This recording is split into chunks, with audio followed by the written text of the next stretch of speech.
Support doesn't always come with a pat on the back. Support comes with, let me talk to you over here and we're going to talk about like, you need to stop doing that or this is what you could do better. But we have to grow up to receive that. Exactly. Because some people won't give you that feedback if they feel like you're not in a headspace to receive it. So you got to check yourself because they say you have to be friendly to have friends, right? That's right. So if you want people in your life to feed you like constructive criticism, you have to be open to that.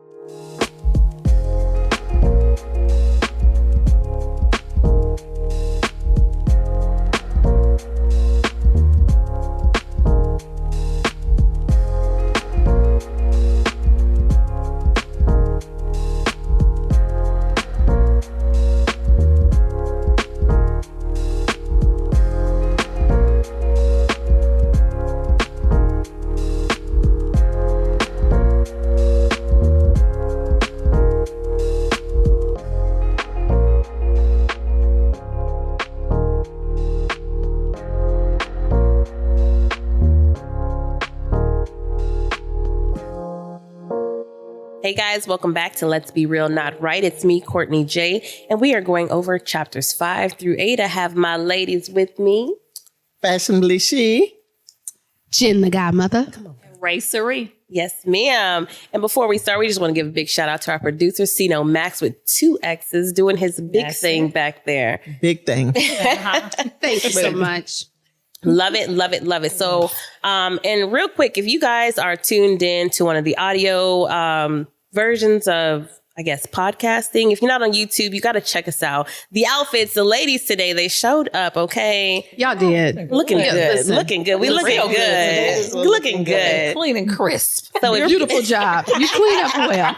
Clean and face crisp. is clean, shoes is on. Teeth so, shining. of course, if you're listening in, come on, teeth. Be sure to check us out on YouTube too. So I'm going to go ahead and jump on in. Chapter 5, we're going over Eve's memoir. And if you missed episode 1, make sure you go back and listen or watch. Really good time. Had a lot of fun doing that. Chapter 5, Pit Bull in a Skirt is exactly what it sounds like. A little rough. Yeah. But it's like a Rough little Rider. You know what I'm saying? It's really cute with it. So in this chapter, Eve is talking about her experience with DMX and actually going and trying out, if you will, for the Rough Riders. So she goes over her experience, what it was like to actually go in and rap battle against everybody. I thought that was pretty lit. What did you ladies get from that chapter? Like just knowing that she was about to go in and she has to battle against all these dudes. I was nervous for her. And honestly, all the movies that I've seen, I've only seen men battle. Yeah. I've never seen women battle. So I was nervous for her. Like, are they going to shut her down? Like, are they going to be too aggressive? Is she ready for that? But I mean, that's real life too, though. Yeah, see, I wasn't nervous at all for her because I feel like God put her in there with them paws and she was ready. She was ready. And that was a surprise for me that the paws came before Same.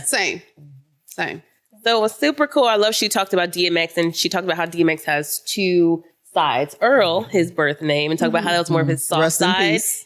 R.I.P. DMX for sure. And then me some DMX. For real. It was just something so genuine about DMX, you know, that I captured. I've never been into like the rap, but it was something about him that I connected with. I guess that's that genuine side. His and also, rawness. Yes, the rawness. And also, I felt like there was a level of pain that he endured. You know, I could just see it. You know how you can kind of just see in a person that they have dealt with a lot of trauma. And I think he really did deal with a lot of trauma. He did. Throughout his life. And it really spoke in his songs and his raps and all of that. So, yeah. That's something I picked up on with DMX. Yes, and I love how when she talked about how their relationship, how he was soft with her. For me, it reminded me of like Beauty and the Beast. Everybody's soft, somebody's strong and scary. But when he connected with her, it was just like that softer side that like, let me let you in a little bit. So I really like that she expounded upon that side of DMX. Not a lot of people knew that side of him. Exactly. That just goes to show how classy she is, which I will always keep giving her respect because she is definitely a class act, because with us losing DMX to hip hop, I think it's important for people to know the other side because most people don't know that human side, that good side, right? Although he was very transparent about his whole person, right? But I definitely love that about her, that she used this moment to shine the light on all things good about him. So I always love her for that. Always. Yes. So more in the chapter that stood out to me, she talked about being her own voice of reason. So it was in pertaining to amping herself up, if you will. She had a lot of anxiety. She was kind of scared. She knew she was, or how she said, she wasn't scared. She was determined. She knew that this was that moment. That if she didn't show up for herself, she wasn't, like, this was the time to shine. That was it. That was the last label had just dropped her. So it was like, I got to go. You know when you need to go. Exactly. Right. It's kind of like, you know, you only get one time to make a first impression. That's right. And I love that she was saying she had to be her own voice of reason, because a lot of times we have to pump ourselves up. We have to be that person that's confident enough to speak life into yourself, because sometimes we don't have that. Which brings me to my next point, because what she was talking about a lot, once she went into, you know, she did the battle and everything, and then, you know, she was nervous, and then they were like, yo, welcome to Rough Riders. And she was like, wow, like I have a community now, like people that believe in me, people that want to mentor me, coach me, and push me to be better. I love that. And I think it's so important, because a lot of times people think, I don't need community. I got me, one, you know, army of one, or whatever the case is. And we really need people that's around us, that's going to support us. That's right. For life, because point out when we're messing up and be like, hey, you doing stuff. Because sometimes that is support. Like, support doesn't always come with a pat on the back. Right. Support comes with, let me talk to you over here, and we're going to talk about, like, you need to stop doing that, or this is what you could do better. But we have to grow up to receive that. Exactly. Because some people won't give you that feedback if they feel like you're not in a headspace to receive it. So good. So you got to check yourself because they say you have to be friendly to have friends, right? That's right. So if you want people in your life to feed you like constructive criticism, you have to be open to that, because I don't give criticism to people that I feel like is going to shut me down. Right. And because they won't accept it. You know? You'll be talking to, like you're talking to somebody's death, because they won't receive anything that you're saying. And that is a part of just growing up and being mature enough to hear the correction and all of that. And a lot of people are not there. Exactly. So, that's real. Very real. Absolutely. I think the last thing that was really important to point out was, once she was accepted, once they say, you know, welcome to Rough Riders, insecurity crept in. So it's like, at that moment, you've been wanting, you've been trying for, you made it. And then you're like, but wait, am I good enough? Right. And I think a lot of times we can get to that point because we're not so worried, I guess, about, you know, am I good enough, or what were they thinking? I think we're always worried about what's next, because it's like, okay, I made it here, but now what? But that's where we have to stop ourselves. And Kyla, you can chime in here too, because as far as corporate America goes, like, once you get in that room, like, you feel like the heat is on. Now I have to perform. We can also spin that back on relationships. You pray for God to send you this person that's going to love you. And then when you get them, like, you like kind of freeze up, like, okay, well, is this it? Yeah, it's it. And the show is on. Like, it's time to go. It's showtime now. Like, yes, you prayed for it and you got it. If it wasn't for you, then you wouldn't be here. So I think we have to get to a point where we receive the things that we ask for. That should also be a part of your prayer. When you give me what I'm asking for, give me the mentality to maintain it, to keep it and hold it down, because it's just not about getting it, right? You can get approved for the loan, but can you take care of the car? Exactly. Hello. Hello. Come on. Analogy. Yeah, for real. Yeah, no, that's really good. And my best friend, she always says, you already have in you what you need. It's already within you. Like, God gives us the tools. That's it. So it's just like, just being confident and know that you have what it takes. But and I think sometimes we stand in our own way, you know, 100%. I really do. I think that the insecurities is really a real thing, you know. I know oftentimes I use my own self as an example. I have gotten in my own way of just feeling that, you know, that self-doubt of feeling like, well, maybe I can't, or I see somebody else doing it best, maybe for them. No, you are very capable of doing that. You know, and it comes down to, you know, just like Eve, she had to be her own cheerleader. You know, sometimes you won't have to do it by yourself. You can't depend on the mama, daddy, sister, brother, husband, wife, nobody. You have to stand up strong and say, you know what? I'm just going to take this scared and all. You know, full of fear, not knowing how it's going to turn out. You still still got to do it. You got to step forth and you have to do it. And then see, because if you don't, guess what? Then you know you did. If you don't ever put your first foot forward, then you won't know what it's going to be. You know, at least you have taken that step. I agree. You know, and then you'll know if it actually works or not.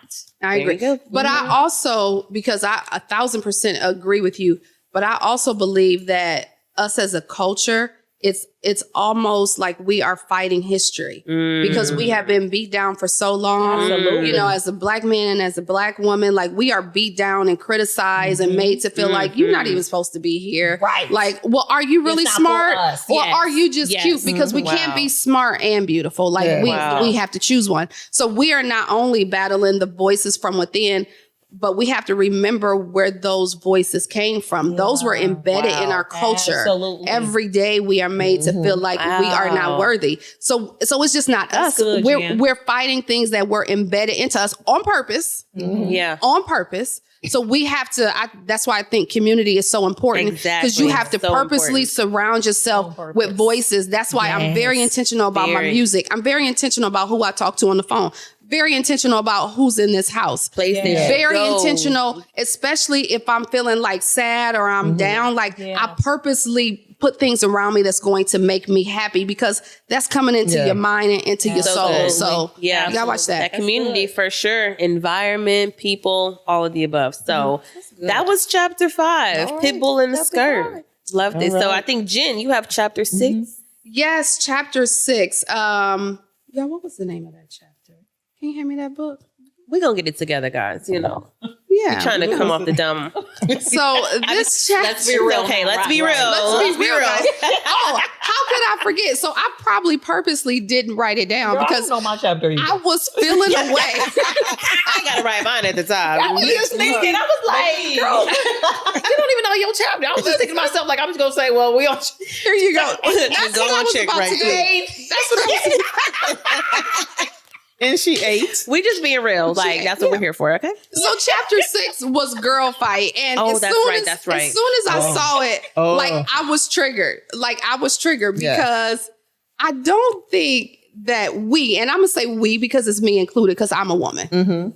We don't know the impact on fighting against each other. Baby. Like you might think it's funny and cute to, I'm about to mess with her a little bit. It's not. Or you don't know who's watching. Yeah, I don't like her just for no reason. Or she thinks we don't know the impact that has. So I'm glad that she wrote about it. Yeah, because she touched on the surface at first where we think she's going to come in and just talk about all the people that didn't like her. Right. So she said out the gate, Lil' Kim didn't like her because she came out the gate too high. You know, she came, and Lil' Kim was like, hold up, little mama. Don't too much. The queen bee.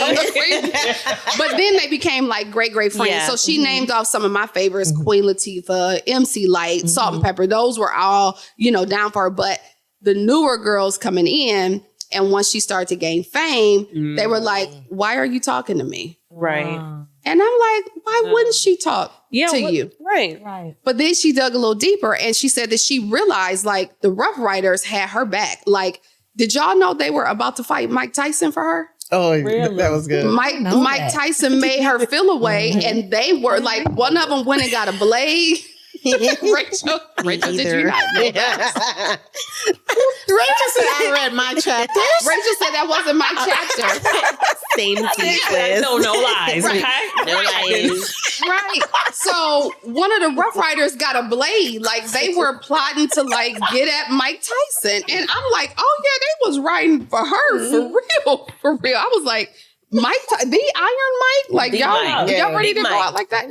So yeah, that's some loyalty. You heard me, right? Yeah. Because Iron Mike, like I think my daddy might be like, well, maybe you just gonna have to get knocked out or just walk away. Now Jeff Phillips probably just like he goes walk away, baby, just walk away. He quote his favorite line because he don't know they don't smoke in prison no more. He gonna say, just make sure I got money on my books for cigarettes. They don't even smoke in prison no more. They be on TV. They smoke. Child, I don't think they can smoke. Child, they smoking. I was about to say, right? They smoke, baby. If they on social media, they don't. You just don't see it. Right. Yeah. Oh, okay. So they undercover. But do y'all know that she said that the real reason that women was at her? We're getting together. We're gonna edit this out. So Rachel said they do smoke. Time out for Rachel. She ain't time out. Go ahead. Time out. But she said that the real reason why the girls fight is actually because the men put they pit them against each other. Oh, yeah. Always. Yeah, absolutely. So So because they think it's funny, they think it's cute. They trying to see who gonna win. It's a game to them. But it was also to take them out.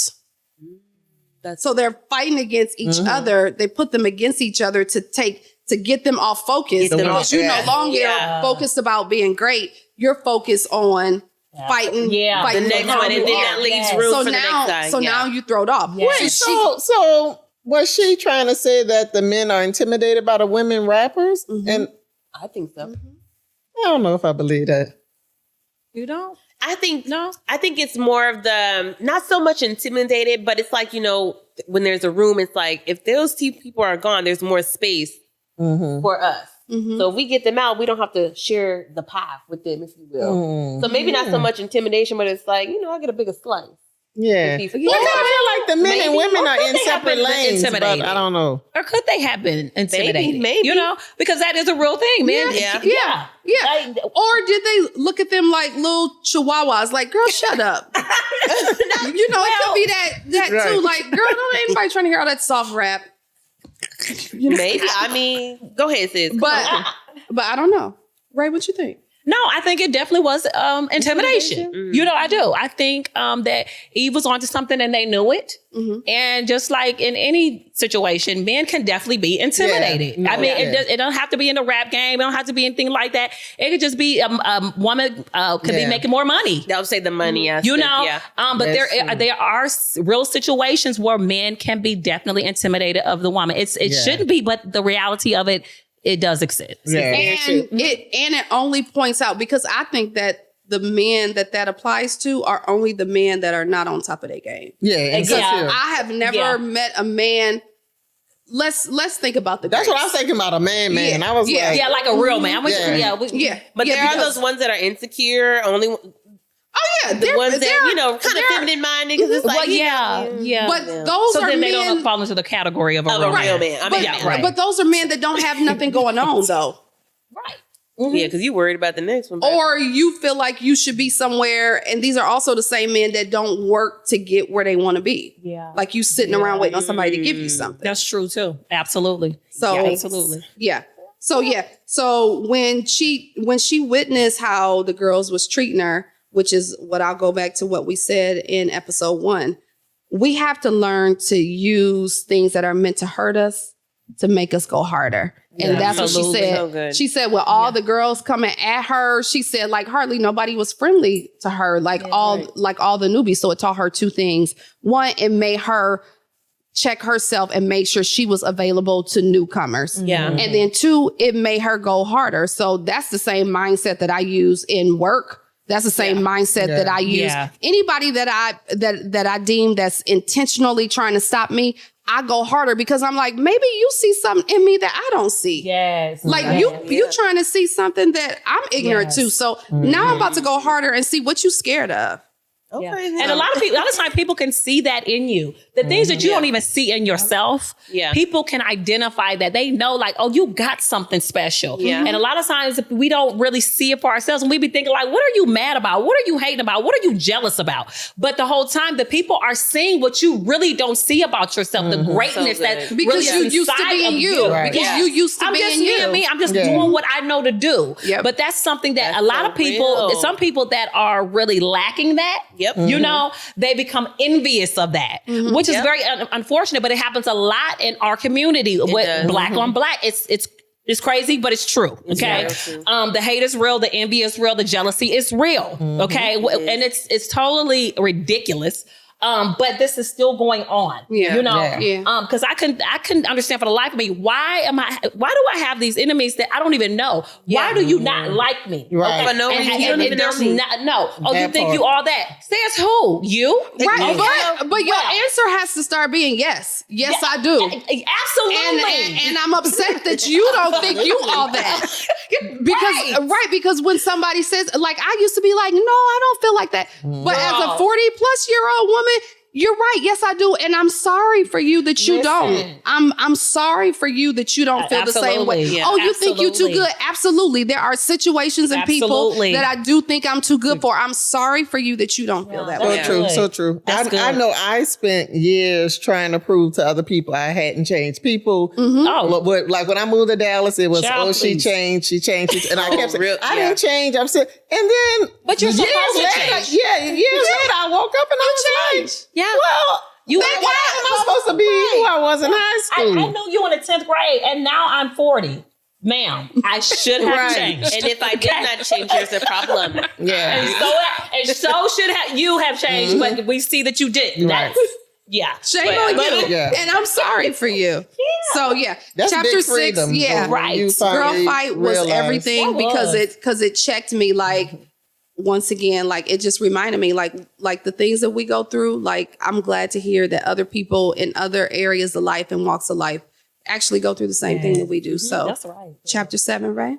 Chapter 7. I think chapter 7 is, chapter 7. All right. So I think I want to rename all the chapters. Chapter 7 for me, chapter 7 was Let There Be Eve. But I would rename that one The Power of the Pivot. And the reason why is because in chapter 7, she got dropped from Aftermath and then she got on with Rough Riders, but she thought life was over. Like, I can't believe I went through all of this. I'm on Aftermath. I'm not doing this. I'm not doing that. I can't even get, studio time. She met Mace. Actually, that's probably early chapter, but she ended up getting on Rough Rider and life changed. She became the it girl. She at all the fashion shows. And so I just really love how she pivoted into greatness. So that's why I would change it to that. So don't get upset when somebody give you a no. Right. Or when it don't work out. Because it's a lot of things I'm glad did not work out because I got some beautiful stuff going on right now. Yeah. For real. But the one thing, and we just kind of talked about this, but one thing I wrote down is your new life will cost you your old life. Ooh. That's one. When she said that, I was like, close book. All right. No, seriously. Yeah, that's good. Because imagine trying to walk into your new hanging on to your old. Like, you can't. You have to let go of that. If you want me to put that new in your hands. Oh, there's a meme where there's this little girl when Jesus is taking a little bear, but he has a gray big old bear behind his back, but he's telling her, give me the little bear. And she's like, no, I don't want to let the little, but he has a gigantic bear like behind his back. So I always think about that too. That's good. Yeah. So that's chapter 7 in a nutshell, y'all. I love it. All right, Rae. Well, I got chapter 8 and I don't know the title. Okay. It doesn't matter because you eat. But what I do know is this. I can relate to chapter 8 because this was a time where Eve was like, she was crumbling. Okay. Yeah. And she was crumbling with the weight that she was associated with. Okay. And that weight looking like close friends, relatives, wanting to carry them along her journey. This is when she was going on tour, so she got this big tour coming up and then she has these people that she's trying to look out for, the friends and the cousins and the families. And you know how I go when you're just trying to include people and you try to include the ones that you really love. So much so that it took a toll on her. Yes. It took a mighty toll on her where she actually was having a major breakdown. Okay. And it took her manager, that solid support system, somebody that was really like with her. Down for real. for her. Watching all of this happen to her. Okay. Watching how she was crumbling and heard her as she wept. You actually went to a secluded area but she cried so hard and for so long over the situation because she just couldn't bear it anymore. Yeah. And he heard her and he came in there and to console her. And the first thing he said was, let's pray. Let's pray. Let's pray. And I thought that was so profound. because oftentimes, we feel like we can fill in our letdowns and all these things that we're experiencing with other stuff, but when he told her, let's pray, let's take it to God. Because he knows bigger than him. Yes. It was bigger than him and it was bigger than her. Okay. And then there were some things that she had to see that she had to let go, that she really didn't want to.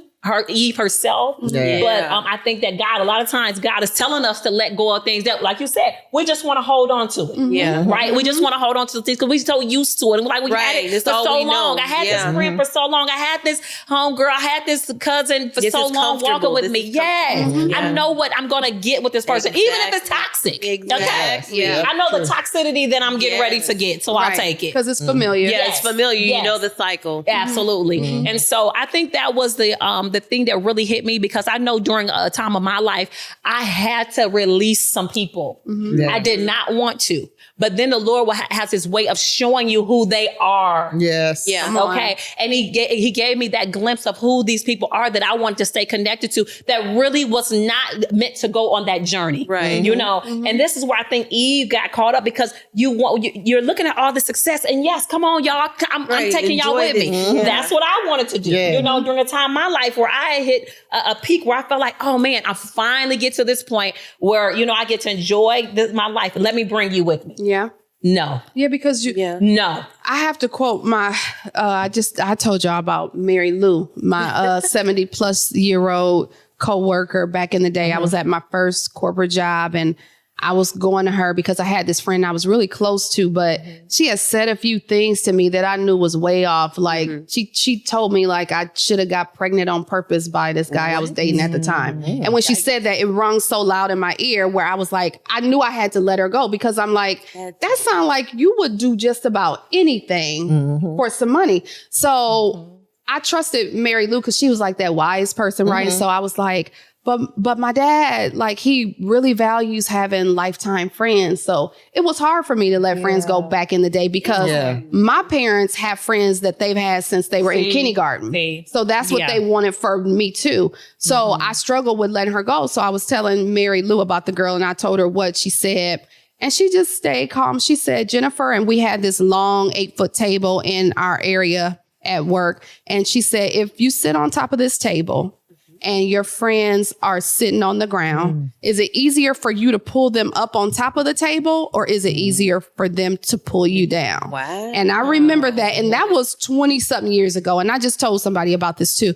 But that's what I remember. And it's not that you leave everybody on the ground, but if they're like helping themselves get up, that's easier to pull them up, right? But if you're trying to pull somebody up that's hell bent on sitting down, you're gonna fall. Honey, that's dead weight. You are going to fall. Yes. So that's for real. One thing that's not hard for me, but I do try to be more mindful about it, is letting people go. Yeah. Like that's just, because once you lose people like to death, like forever, I think for me, letting people go is like, it's a little bit easier, because I'm like, you still 6 feet above ground. So that's right. And I think too, because we come to a point where we understand what some people are for a season, some people are for a lifetime, some people, they're just in your life for you to, pour into them or whatever the case is. So understanding when certain relationships or friendships come into your life, what they're really for. Right. So that's when we good. When we gain people that do have to have a purpose. Yeah. Right. So People when you gain that understanding, it's easier. Like you said, you've come to a point now where okay, time for you to go. Yeah. So when you come to that level of maturity, then it's easier for you to know. Like, okay. Yeah. My mom used to always say, at one time you never knew him. And I was like, okay. Wow. Oh, that's good. That is good. Mama. That's good. Yeah. That's good. And don't bypass the red flags, don't ignore them. Don't ignore the red flags, because they're always red flags. People either say something slick, and some people like, oh, that was just meant to be funny. No, that was meant to be exactly what it was. A dig, and I was supposed to catch that. So just those flags. Yeah, now I'm on top of it. As to where before I just kind of brushed it under the rug, ignored it. But when it's a dig. But I understand her breaking point, because you want to balance it out with letting people go that need to be let go. But also, because I relate to this, and Eve was this way too, I sometimes check myself too hard. Like I overthink things like, should I let them go? Or was that too mean? Or and I think the pondering when you know the answer, that's what sends you in a frenzy because you have the answer. So I understand her breaking point because you don't want to be the person to just throw people away. Absolutely. Right. So, but I think it goes back to what you, Rachel, and you, Cortni, said too, and Kyla too. You have to be stable minded and grounded in God and in your spiritual walk, because some people we can't figure out, because some people are tricky.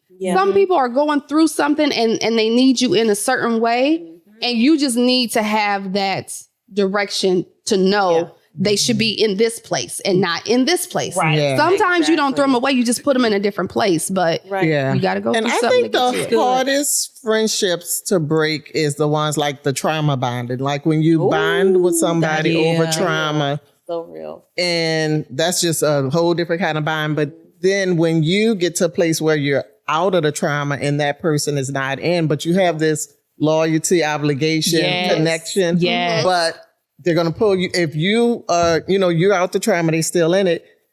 That's the hardest to me, friendship to break. Yeah. But you have to break it. You have to. And so that's what I struggle with probably my entire life is when you go through trauma, you attract people with trauma. You bond with them, but then you're, getting healed or growing and everybody don't grow at the same pace. So to me, and that's what Eve experiences. She had these connections. They smoking weed every day. They drugging, whatever, all they doing. And then she started progressing in life and wanting more. And it's like, okay, y'all pulling me back. So so that's, that's just kind of my life experiences. I feel like those trauma bonding friendships is the ones where it's the hardest to break. Yeah. And I think that's true. Sorry, sis. No, I was going to say, and think too, understanding and placing your boundaries, very, very hard, especially with those trauma bonds. But when you're able to place those boundaries and really understand what they are, and also understanding to control what you can and let go of what you can't. 'Cause a lot of times we're trying to control the narrative of what are they going to think about me if I let them go? Exactly. What are they going to think about if I walk away? Are they going to think I'm better than too them? much. Exactly. So I always, and that's not your problem. Exactly. That's their It's business, not. and that's what I've learned. Like that's your business. However you take 100%. that, have nothing to do with it. And that's part of that confidence, that maturity, that growing up and understanding yourself. And my biggest thing, control what you can, or release to God what you can. So if they thinking what they thinking, like you said, that ain't my problem. It's your business. I love it. That was chapter 8. That was 8. That was I love it. Well, Cortni, you want to close us out, boo? All right, y'all. Well, thank you again for tuning in to Let's Be Real, Not Right. We hope you join us next time for episode 3. So as usual, let's be real. Stay real. Do your thing. See you next time. Bye-bye. Bye. Bye-bye. Okay, that's a wrap and way too much fun. Thank you so much for tuning in. If you loved it, share it. If you're new here, subscribe, follow us, and let's do this again in the next episode. Keep it real and don't forget who you are.